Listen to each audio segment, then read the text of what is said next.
નમસ્કાર વાલીઓ અને વિદ્યાર્થીઓ, 10માનું પરિણામ આવી ગયું છે. આપ સૌના ખૂબ સારા પર્સન્ટેજ છે. આપ સૌને ખૂબ ખૂબ કોંગ્રેચ્યુલેશન્સ. અત્યારે વાલીઓ અને વિદ્યાર્થીઓ, અત્યારે મારી પોલિટેકનિક ગવર્મેન્ટ પોલિટેકનિક જુનાગઢની વાત કરું તો હરોજના 50 જેટલા વાલીઓ આવે છે અને બધાનો મોટા ભાગનો પ્રશ્ન આ હોય છે કે 11-12 સાયન્સ કરવું કે ડિપ્લોમા ઇન એન્જિનિયરિંગ કરવું. તો આજે આ પ્રશ્નનું થોડુંક આપણે નિવારણ આપવા પ્રયાસ કરીએ.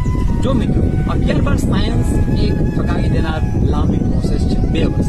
ત્યારબાદ તમને એન્જિનિયરિંગ 4 વર્ષ, એટલે 11-12 સાયન્સ વત્તા એન્જિનિયરિંગ એટલે ટોટલ થયા 6 વર્ષ. પરંતુ જો તમે 10મા પછી સીધું ડિપ્લોમા લો તો ડિપ્લોમાના છે 3 વર્ષ.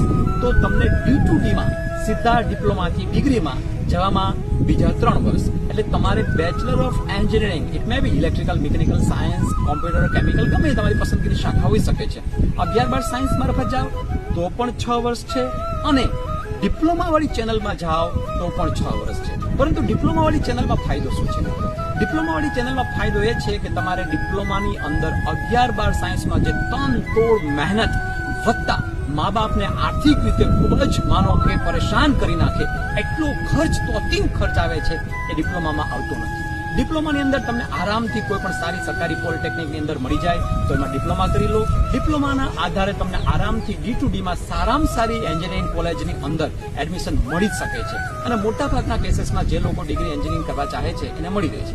તો ટાઈમ પણ એટલો છે, ખર્ચ એથી નહીવત છે એમ કહી શકાય. આ એક ફાયદો. તો હવે 11-12 સાયન્સ ક્યારે એન્જિનિયરિંગ સાઈડે જવું હોય તો મારી દ્રષ્ટિએ 11-12 સાયન્સ એ લોકોએ જ પ્રિફર કરવું જોઈએ. એન્જિનિયરિંગ સાઈડની એક ગ્રુપની વાત કરું છું કે જેમણે IIT, NITs કે એવી સંસ્થાઓમાં એડમિશનની અપેક્ષા રાખતા હોય. પરંતુ જે લોકો માનો કે ગુજરાત બેઝ જે સંસ્થાઓ છે એની એડમિશન્સની અપેક્ષા રાખતા હોય તો એ લોકો માટે સોના જેવો ઓપ્શન્સ છે કે માત્ર તે લોકો 11-12 સાયન્સને સ્કીપ કરી સીધા ડિપ્લોમામાં એડમિશન લઈ, D2D એડમિશન લઈ અને ડિગ્રી એન્જિનિયરિંગ કરે. અને હા, વળતા તમારે ફાયદો શું છે એ પણ કહી દઉં કે ડિપ્લોમા એન્જિનિયરિંગ છે 12th ઇક્વિવેલન્ટ પણ છે. અને બીજું, ડિપ્લોમા કર્યા પછી તમારી પાસે જે સર્ટિફિકેટ મળે છે એના આધારે તમને સારી સારી કંપનીઓની નોકરીની ઓફર તથા ગવર્મેન્ટ સેક્ટર્સની અંદર પણ જોબની એટલી જ પોસિબિલિટી રહેતી હોય છે. સો આશા રાખું છું કે આપ સૌને આ બાબત સમજાણી હશે.